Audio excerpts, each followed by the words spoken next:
ಸಚಿವ ಸಂಪುಟ ವಿಸ್ತರಣೆಯಾದ ಬೆನ್ನಲ್ಲೇ ಅಸಮಾಧಾನಗಳು ಹೊರಬೀಳ್ತಾ ಇದೆ. ಅತ್ತ ಕೈಪಾಳಯದಲ್ಲಿ ಅಸಮಾಧಾನ ಹೊಗೆಯಾಡ್ತಾ ಇದ್ರೆ ಇತ್ತ ಬಿಜೆಪಿ ಪಾಳಯದಲ್ಲಿ ಸರಣಿ ಸಭೆಗಳು ಮುಂದುವರಿತಾ ಇದೆ.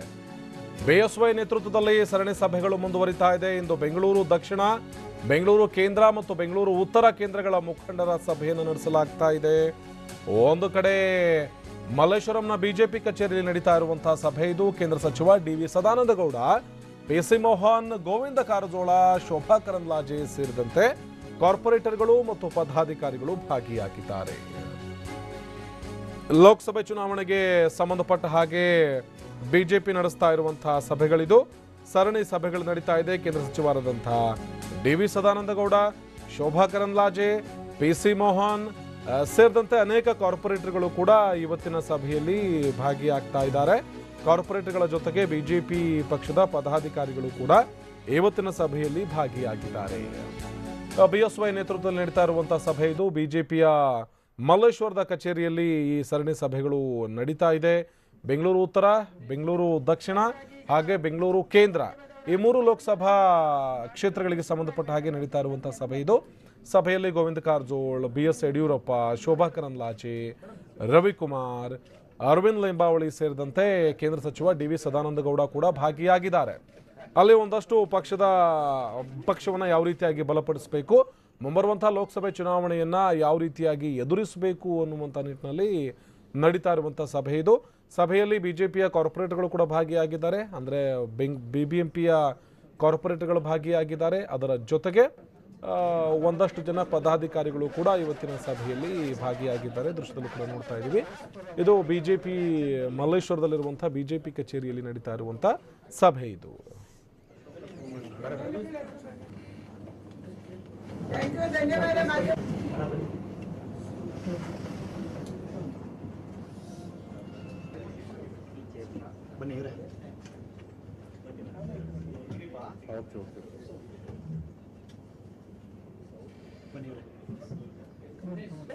ಅದಕ್ಕಾಗಿ ಈಗ ಮಾಧ್ಯಮದವರು ಆಚೆ ಹೋದ ಮೇಲೆ ನಿಮ್ಮ ಮಾತುಗಳನ್ನ ಶುರು ಮಾಡ್ಬೇಕನ್ನುವಂತ ವಿನಂತಿಯನ್ನ ಮಾಡ್ತಾ ಇದ್ದೀವಿ.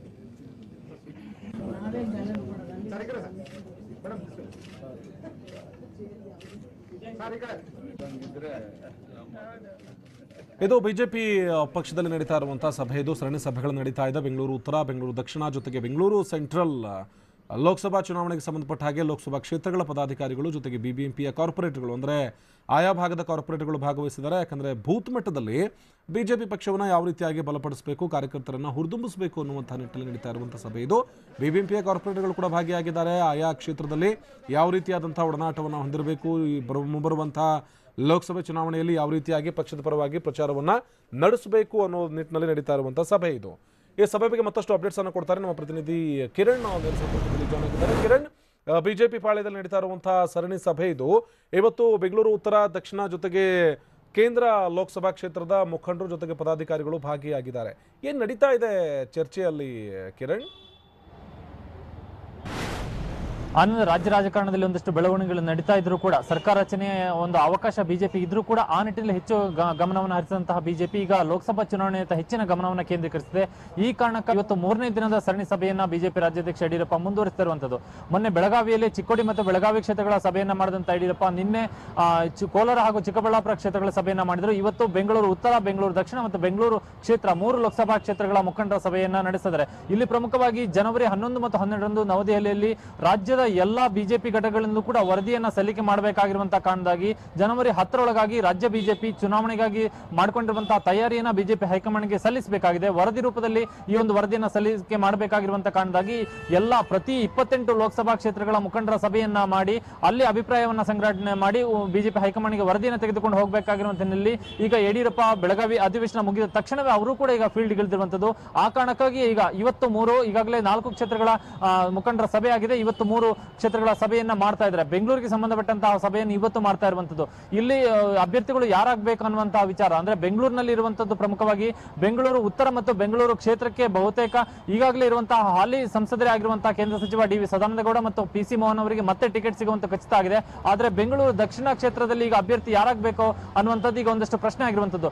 ಈ ಹಿಂದೆ ಕೇಂದ್ರ ಸಚಿವರಾಗಿದ್ದಂತ ಅನಂತಕುಮಾರ್ ನಿಧನದಿಂದ ಈಗ ಕ್ಷೇತ್ರ ತೆರವಾಗಿರುವಂತದ್ದು ಮತ್ತು ಆ ಸ್ಥಾನಕ್ಕೆ ಅವರ ಪತ್ನಿಗೆ ಟಿಕೆಟ್ ಅನ್ನು ಕೊಡಬೇಕಾ ಅಥವಾ ಬಿಜೆಪಿ ಬಿಜೆಪಿ ಉಳಿದಂತ ಬೇರೆ ನಾಯಕರ ಪೈಕಿ ಯಾರನ್ನಾದ್ರೂ ಕಣಕ್ಕಿಳಿಸಬೇಕನ್ನುವಂಥದ್ರ ಬಗ್ಗೆ ಒಂದಷ್ಟು ಚರ್ಚೆ ಆಗಬೇಕಾಗಿದೆ.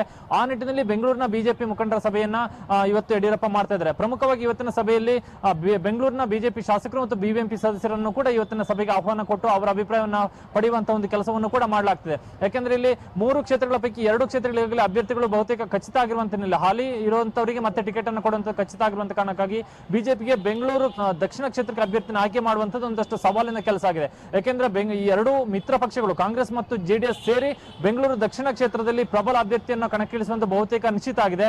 ಸಚಿವ ಕೃಷ್ಣ ಬೈರೇಗೌಡ ಅಥವಾ ಮಾಜಿ ಸಚಿವ ರಾಮಲಿಂಗಾರೆಡ್ಡಿ ಅವರನ್ನೇ ಕಣಕ್ಕಿಳಿಸುವಂತ ಅಥವಾ ಮಾಜಿ ಶಾಸಕ ಪ್ರಿಯಾಕೃಷ್ಣ ಅವರನ್ನೇ ಕಣಕ್ಕಿಳಿಸುವಂತ ಒಂದು ಸಾಧ್ಯತೆಗಳು ಬಹಳ ಹೆಚ್ಚಳಾಗಿರುವಂತ ಹಿನ್ನೆಲೆಯಲ್ಲಿ ಬೆಂಗಳೂರು ದಕ್ಷಿಣ ಕ್ಷೇತ್ರವನ್ನು ಉಳಿಸಿಕೊಳ್ಳುವಂತದ್ದು ಕೂಡ ಬಿಜೆಪಿಯ ಸವಾಲಾಗಿದೆ. ಆ ಕಾರಣಕ್ಕಾಗಿ ಇವತ್ತು ಸಭೆಯನ್ನ ಮಾಡ್ತಾ ಇರುವಂತದ್ದು, ಅಭಿಪ್ರಾಯವನ್ನ ಸಂಗ್ರಹಣೆ ಮಾಡ್ತಾ ಇರುವಂತದ್ದು. ಹೀಗಾಗಿ ಸರಣಿ ಸಭೆಯನ್ನ ಯಡಿಯೂರಪ್ಪ ಮುಂದುವರಿಸಿದ್ದಾರೆ. ಇವತ್ತು ಬೆಂಗಳೂರಿಗೆ ಸಂಬಂಧಪಟ್ಟಂತಹ ಒಂದು ಸಭೆ ಈಗಾಗಲೇ ಬಿಬಿಎಂಪಿ ಸದಸ್ಯರ ಒಂದು ಅಭಿಪ್ರಾಯವನ್ನು ಸಂಗ್ರಹಣೆ ಮಾಡಲಾಗ್ತಿದೆ. ಮಧ್ಯಾಹ್ನದ ಬಳಿಕ ಬೆಂಗಳೂರಿನ ಎಲ್ಲಾ ಶಾಸಕರ ಸಭೆಯನ್ನು ಕೂಡ ನಡೆಸಲಾಗುತ್ತೆ.